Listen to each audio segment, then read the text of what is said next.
Meus queridos irmãos, eu quero cumprimentar a todos com a paz do Senhor Jesus. Você está no canal Rascunho Teológico, eu sou o pastor Edivaldo Pereira e nesta oportunidade estaremos comentando sobre o livro de Juízes, algumas particularidades que temos para o nosso aprendizado aqui no livro de Juízes. O livro de Juízes, ele se constitui de 21 capítulos, e ele vai trabalhar a proposta logo após a entrada da terra prometida. Nós vamos entender, nós vamos ver que esse livro é um livro sangrento. Se apertar, é perigoso sair sangue, que houve muitas guerras, muitas mortandade, enfim. O livro de Juízes, ele recebeu o nome dos líderes, que é Sopitim, que literalmente em Israel era uma série de opressores estrangeiros durante o período comprometido, do período histórico, do povo de Israel. Diga-se de passagem que essa nomenclatura, essa ordem, esse ofício já existia desde os tempos da instituição, dos tempos da lei mosaica, visto que Moisés estabeleceu isso. Então, no período passado, lá no deserto, Moisés, ele desgastava-se muito, tentando julgar a causa dos povos, conforme vamos ver em Deuteronômio, em Êxodo capítulo 18, no versículo 13 a 27. A lei deuteronômica vai provar a nomeação de juízes e oficiais para que auxiliasse Moisés, enfim, e nós vamos ver isso em Deuteronômio capítulo 16, verso 18. Então essa instituição, quando foi instituído, foi logo há muitos anos atrás, depois de ocuparem a terra prometida. Isso quer dizer que já havia tanto a justiça, dentro dessa questão da lei deuteronômica. Nós vamos ver aí que as regras primitivas foi adaptada para a terra prometida. Foi trazido de lá, dos tempos primitivos, para a terra prometida. Então essa necessidade de justiça sempre houve, visto que os homens também sempre deram trabalho. É complicado, mas é uma verdade. Então a justiça dos tribunais, nós vamos ver os britânicos e vários outros já nessa geração da nossa época, Então, durante o período da conquista, nós vamos encontrar juízes a tomar parte das Assembleias das Nações, no capítulo 8 de Juízes, no seu versículo 33, e o capítulo 24, verso 1. Mas, antes que tudo isso aconteça, nós vamos trazer aqui um bojo de informação com respeito a esse excelente livro, o livro de Juízes, e as informações nele contidas vai nos trazer aí um bojo de contextualização interessante. O termo copete, vamos voltar de novo aqui o significado da palavra sopetim, shoptim, que é uma conotação mais ampla do termo juiz, pode transmitir. Na antiga Catágo, por exemplo, Eugarit, era usado aí para descrever magistrados civis ou chefe de Estado. Então a leitura cananita, por exemplo, na literatura cananita, a antiga Eugarit, nós vamos saber bastante nisso nesse livro. Vou só apresentar aqui como fonte, o Deus dos Semitas. Você vai aprender bastante sobre essa questão de linguagem e de idiomas antigos, e assim sucessivamente. Nós vamos ver aí bastante coisa. Língua semítica, línguas orientais acádicas, orientais do norte, cananitas, fenício púnico, ucarítico, hebraico e assim sucessivamente. Tem bastante informações, indica esse livro aí, se você quiser adquirir, da Loyola, lançado pela editora Loyola, do padre João Evangelista Martim Terra, tá certo? Não perca a oportunidade, compre, adquira para o seu conhecimento. Glória a Deus, tá certo? Muito bem. O conhecimento, ele não esfria a fé de ninguém, pelo contrário, o conhecimento te traz bases para você andar tranquilo, não é? Sem ser subjugado e sem subjugar alguém. Então, você vai saber o que é certo, o que é errado, o que a Bíblia realmente diz e o que a religião coloca. É essa a demanda, né? Então, a expressão septim, ela também traz traz a conotação de nosso juiz. Paralelamente, ela é relacionada como nosso rei também. Então, isso o pessoal clamava lá, falamos de nosso rei Baal, por exemplo. Então, os semitas traziam essas ideias aí. Então, nesse período bíblico, Sopetim deve ser conduzido a separação do período dos reis. Durante o período dos juízes existia um sentimento definitivamente antimonárquico, né? Então, nos períodos dos juízes existia esse sentimento. Vamos ver isso no capítulo de número 9, versículo 8 a 15. E essas expressões, elas externas de invasores e perspectivas que levasse ao povo finalmente a pedir um rei. Isso aconteceu lá em Samuel. Então, os juízes eram homens dotados e chamados pelo Espírito de Deus e capacitados por ele, né?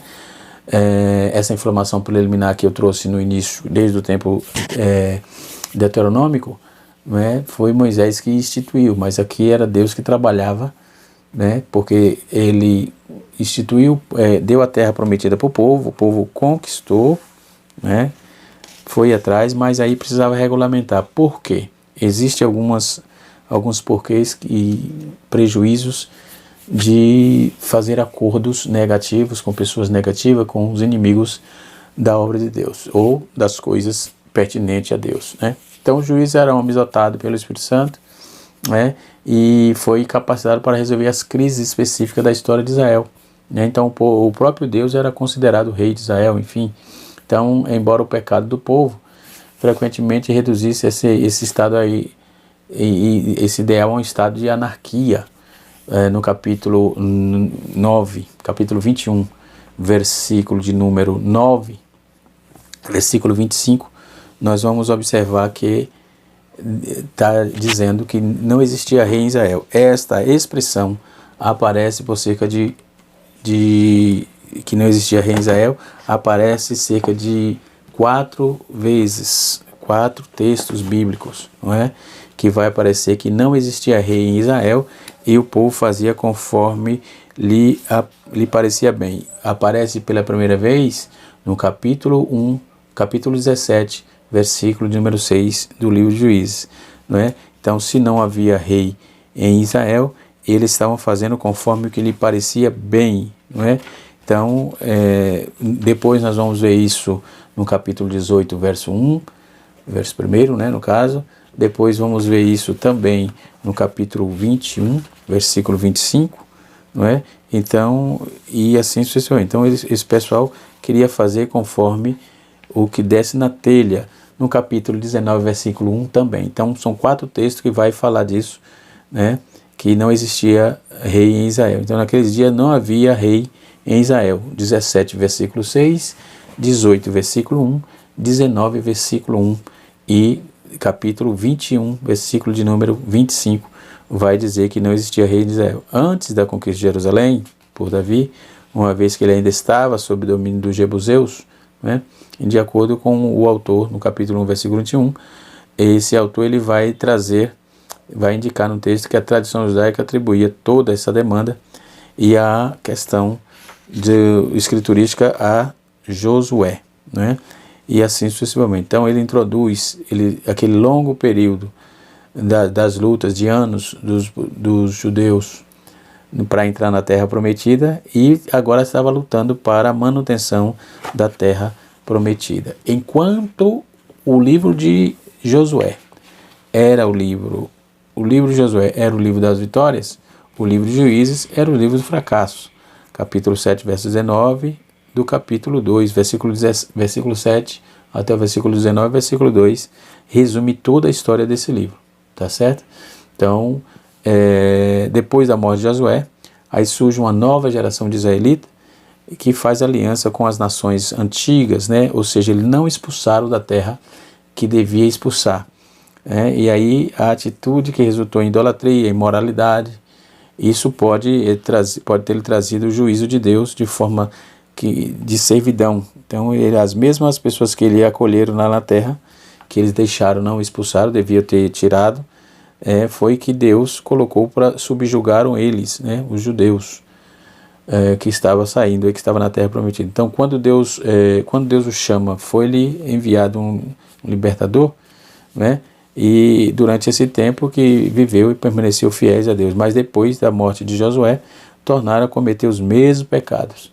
E eles não ensinaram povos inimigos. Pelo contrário, eles aprenderam as anomalias, as doutrinas, os maus costumes do povo. Então, a história do livro vai se resumir em 4 palavras. Quais palavras, professor? Pecado, servidão, arrependimento e salvação. Tá certo? A esfera de ação do livro, ela vai abranger o período da morte de Josué até a magistratura de Samuel, né? Dentro desse conteúdo nós podemos trazer 3 fatores, 3 períodos: o período depois de Josué, a apostasia, cativeiro e liberdade de Israel, e a anarquia de Israel, que vai do capítulo 17 até o capítulo 21, né? Então os períodos de Josué vai falar da vitória completa das tribos, a vitória incompleta das tribos. Por que incompleta? Porque eles não expulsaram os inimigos que deviam ter expulsado a terra, deixaram gente lá, né? Deixaram os cananitas por ali, e eles foram tomando corpo, e até que eles foram impregnando seus hábitos, suas heresias, seus hábitos idólatras, onde o povo de Israel adotou esses hábitos malignos que desagradava completamente a Deus, né? E assim sucessivamente. Então, a apostasia, os cativeiros, a libertação de Israel, nós vamos ver que de quem é esse juiz que livrou Israel? Por quanto tempo ocupou o cargo, né? Então, houve 12 juízes, excluindo aí Abimeleque, que foi usurpador, né? O que ele sugere, então? 3 fatos importantes aconteceram ali, 3 fatos importantes, né? Referente a juiz, dava-se considerar. Então era chamado por Deus, era dotado de poder especial, a maioria deles pertencia à classe descrita por Paulo como o que para o mundo é insignificante, desprezado, né? Então aí nós temos a morte de Sísera por Jael, o elogio que Débora lhe fez tem provocado crítica também, né, no meio geral, e assim sucessivamente. Então, nós vamos ver o período anárquico, ou de anarquia, visto que não existia rei em Israel. Nós vamos observar que houve anarquia na vida religiosa, anarquia na vida moral, anarquia na vida nacional. Anarquia na vida religiosa está no capítulos 17 e 18. Anarquia na vida moral está no capítulo 19. E anarquia na vida nacional está no capítulo 20 e 21. Não é? Então, esses problemas que eles não tinham Deus, não tinha rei em Israel, não tinha ninguém para regulamentar, eles trouxeram uma série de problemas para si. Eles causaram o problema todo foi para eles mesmos, né? Então eles tiveram aí que lidar com as suas próprias seus próprios erros, né? Seus próprios erros, poderemos assim dizer. Então, trazendo todo esse escopo de informação, visto que estamos em um fator panorâmico, então trouxemos aí a questão do termo do livro, né, do livro de Juízes. Então, desde o Israel foi chamado de Han-Shoptim, ou seja, o juiz, os julgamentos, e Ne-Shoptim quer dizer de Deus forma desta parte de instrução e que conhece a lei Torá, ou seja, dentro desse contexto nós vamos ver Salmo 19, versículo 9 e Salmo 119, versículo 7, não é? Onde vai dizer que a instrução que se conhece como lei, a ideia da Torá, é a instrução de Jeová pautada na Torá, como está escrito nos textos aqui que eu fiz a citação agora há pouco, não é? E a data e a autoria desse livro, não é? Já disse que, segundo a tradição judaica, vai dar a autoria desse livro a Samuel, embora não se bata o martelo de forma categórica, visto que, no geral, ele é anônimo, né? Então, dentro dos contextos do livro do Antigo Testamento, o livro de Juízes é anônimo, provas internas, contudo, ajuda a determinar que data aproximada e sua compreensão, dá-se a entender que a destruição de Siló, no capítulo 18, verso 20, ou as palavras naqueles dias irão, não havia rei em Israel, aparece lá no capítulo 17, verso 6, sugere que a data durante a monarquia, o fato dos jebusitas ainda serem mencionados estando em Jerusalém, então dá a margem que foi Josué que escreveu, tá certo? Então são razões que se defende isso devido a essas margens que ficam pautadas a partir do capítulo 1, versículo 21, que implica a data antes da tomada de Jebus, né, ou Jebusitas, né, que era o primeiro nome de Jerusalém, né. Então, durante o reinado de Davi, semelhantemente, vai fazer menção também de Gesem, capítulo 1, versículo 29, que vai implicar a data antes de Faraó dar a essa cidade de presente de casamento a Salomão, né? Conforme está registrado em 1 Reis, capítulo número 9, versículo de número 16. Então, essas visões, essas interpretações, elas têm base dentro do Talmud, né? O Talmud babilônico, chamado de Baba Batra, né? É uma antiga tradição cristã que concede a autoria a Samuel, certo? Muito bem. Então, trazendo esse escopo, o autor provavelmente ele vai fazer uso de matéria escrita e oral, né? Mas o livro, ele, na forma que temos hoje, ele exibe uma unidade que argumenta contra qualquer esquema complexo de compilação, né? Nós podemos observar que o livro de Juízes, ele traz muitas mortes, muitas violências. Por quê? Porque o povo agora estava na terra e agora eles precisavam se sustentar na terra.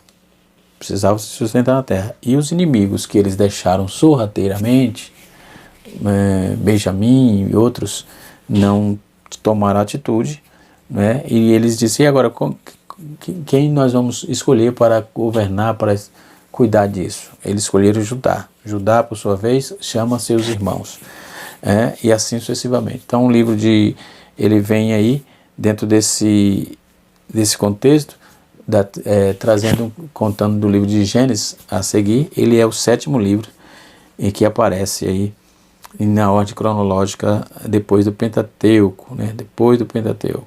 Então o livro de Josué, ele descreve a história de Israel desde o falecimento de Josué até o levantamento de Samuel, conforme eu já trouxe aqui. Então esse livro vai adquirir seu nome em seus principais personagens, como Sopetim, capítulo 2, versículo 16, né? Então esses juízes, entretanto, eram mais do que simplesmente árbitros judiciais, eram libertadores, carismáticos, dotados pelo Espírito Santo, conforme também já trouxe aqui.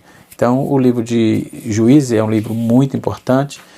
Acredito que os pastores, dirigentes de igreja, devem trazer para a igreja, do capítulo 1 até o capítulo 21, todo o seu escopo, dentro dos seus cultos de doutrina, porque tem muitas lições aqui. Tem coisas danosas, tipo muitas violências, mas tem a misericórdia de Deus. A violência se deu por causa do pecado, não é? Conforme eu disse aqui, dentro daquelas 4 palavras, né? E assim sucessivamente. Então a anarquia de o povo não ter rei, anarquia é ausência de governo, monarquia é governo, não é? Então a anarquia era exatamente a ausência do governo. Se não tinha governo, o povo fazia conforme o que eles achavam que devia fazer, certo? Então, dentro dessa proposta, podemos observar que todo o conteúdo historiográfico desse livro vai nos trazer aprendizados assim graciosos, né? E assim sucessivamente. A geração entrou em Canaã durante a liderança de Josué, certo? Então, essa geração tinha realizado muito por meio de ocupação de sítios estratégicos, estabelecimento das tribos, em suas proporções específicas. Nesse livro, uma história bíblica de Israel, que é um dos melhores que temos no mercado hoje, não é?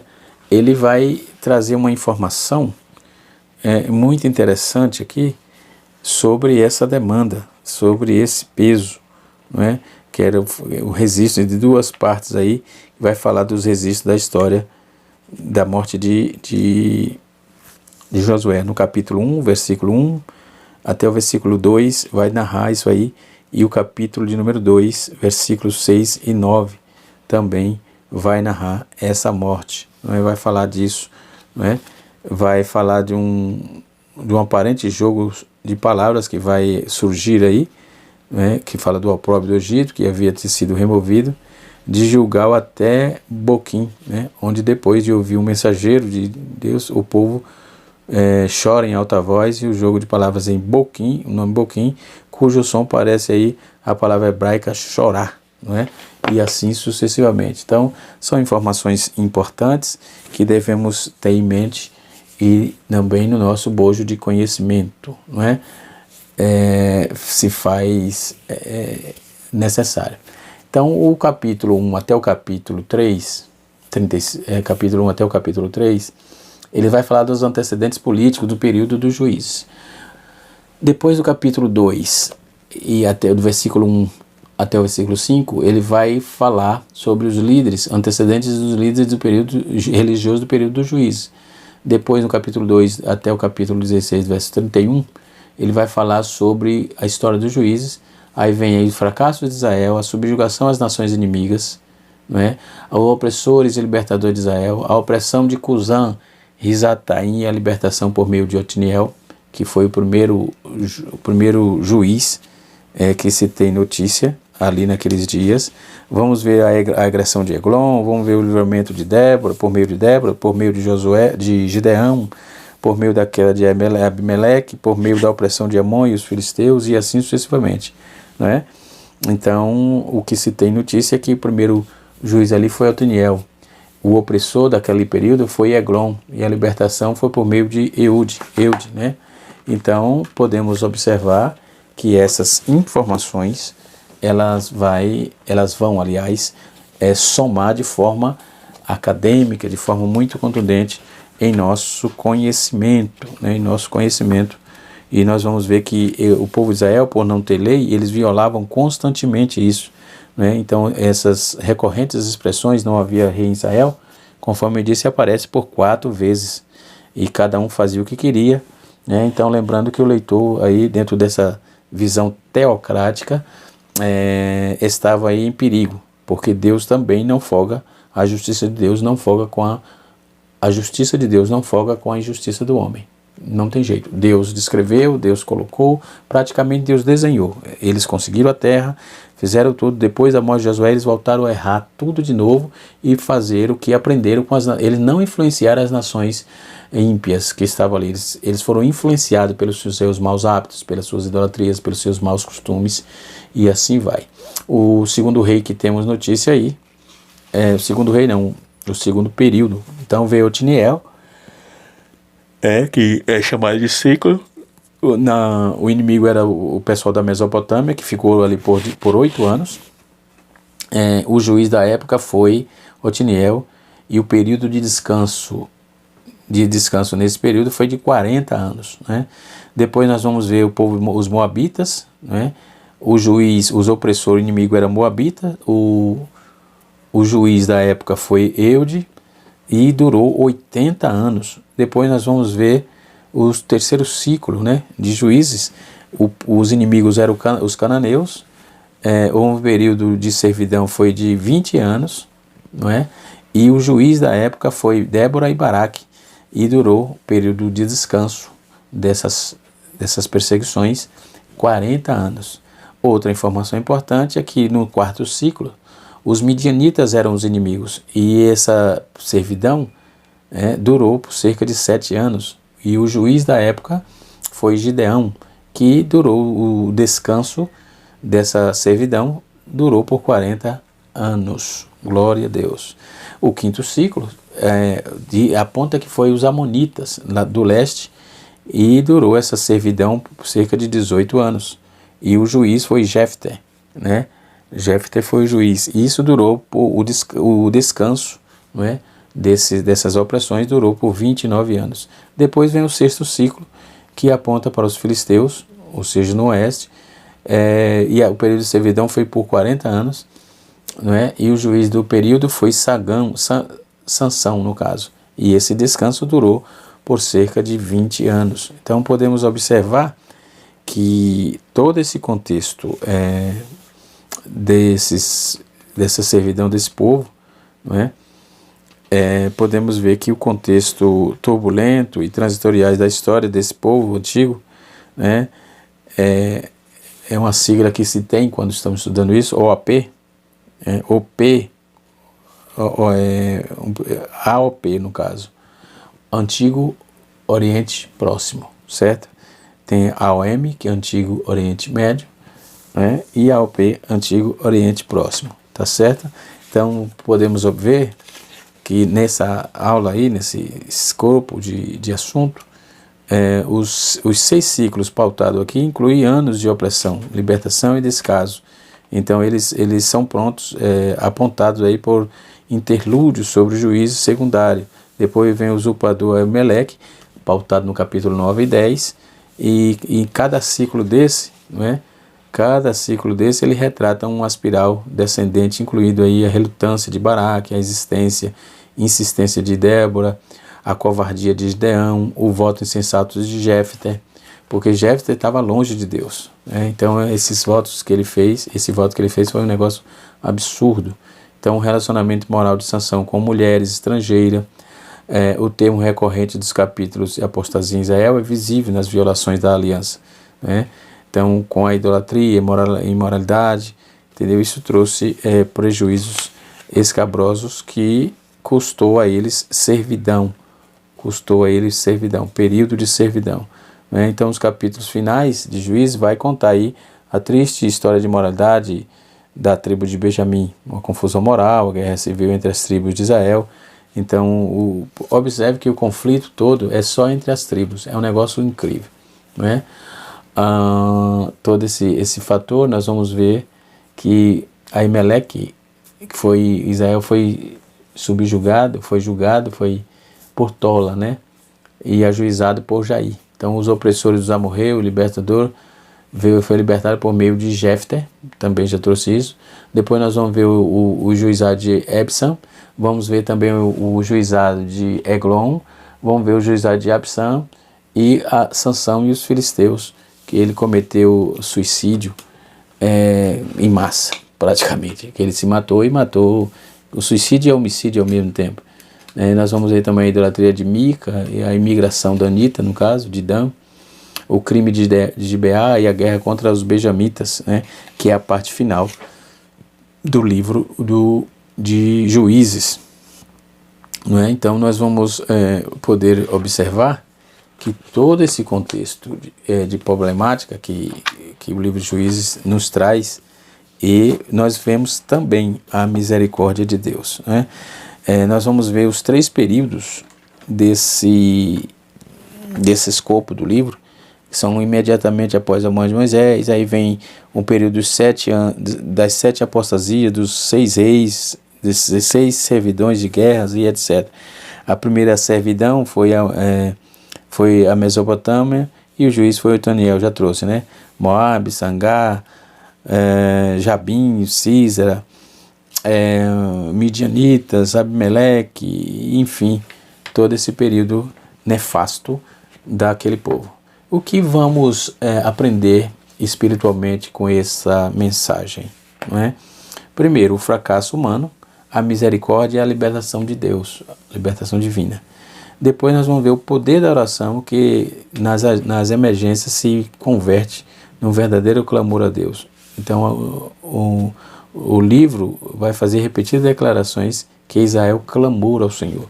Então precisamos não deixar chegar na situação drástica, precisamos tomar atitude antes. Nós vamos ver algumas personagens em destaque aqui, a exemplo de Débora, a patriota, Gideão, o valente poderoso, Jefté, o homem do voto precipitado, e Sansão, o homem forte e fraco. Interessante, né? Então, as narrações das proezas desses homens, né, vai deixar-nos num período aí interessante de observação, certo? Nós vamos observar que no período de Tola, o total foi de 111 anos, né? E o total de descanso, de escravidão, mas o total de descanso foi de 299 anos. Né? Então, por que a curiosidade dos 40 anos? Que curiosidade é essa? Né? Otoniel, Débora, Baraque e Gideão, cada um, conforme se diz, julgou Israel durante 40 anos. De 2 vezes 40 anos. Mais adiante, né, Eli julgou também 40 anos. Saul, Davi, Salomão, não é? Cada um reinou 40 anos. Né? Parece ser um número redondo, indicando aí uma geração. Então note que o número 40 ocorre em toda a Bíblia. No dilúvio choveu 40 dias. Moisés fugiu 40 anos. Aos 40, no caso. Esteve em Mediã aos 40 anos. No monte, 40 dias. Depois Israel peregrinou 40 anos. Então pega aí, você que é pregador, pega essa informação aí. Os espias, eles estiveram 40 dias em Canaã. Elias jejuou 40 dias. Um prazo de 40 dias foi dado a Nínive. Então Jesus jejuou 40 dias e permaneceu na terra 40 dias após ressurgir. Então são curiosidades com respeito ao 40. Esse nome 40 é interessante. Precisamos tirar aprendizado sobre isso. Então, historicamente, Juízes vai fornecer aí um relato principal da história de Israel, né? Onde vamos ver que os antecedentes desse povo trouxe aí informações e um bojo de contextualização importante que soma também no nosso aprendizado, tá certo? Nós vamos fechar aqui com 6 características principais do livro de Juízes. Por exemplo, ele registra a revista História Turbulenta de Israel, a conquista da Palestina do início e o início da monarquia. Ele ressalta 3 verdades simples, mas são simples e profundas. Um povo que pertence a Deus deve ter Deus como seu rei e senhor. O pecado é sempre destruidor para o povo de Deus, e sempre que o povo de Deus se humilha, ora e deixa os seus caminhos ímpios, Deus ouve e sara a terra. Né? Encontramos isso em Crônicas, né? Crônicas, capítulo número 14, né? 7, 14, e assim sucessivamente. Então, a outra característica importante é que salienta que todo Israel perdia aí uma vista, perdia de vista sua identidade com o povo concreto, né? Com o povo do concerto, dando por Deus, né, no seu reino. Então a nação afundava nesses ciclos repetidos de causas espirituais, morais, social. Então cada um fazia o que parecia bem aos seus olhos, né? Parecia reto, conforme já dissemos que tem 4 referências sobre isso. Então, também a quarta característica vai revelar vários casos que ocorrem rapidamente na história do povo de Deus, e dos 2 concretos aí, concertos, nós vamos observar, ok?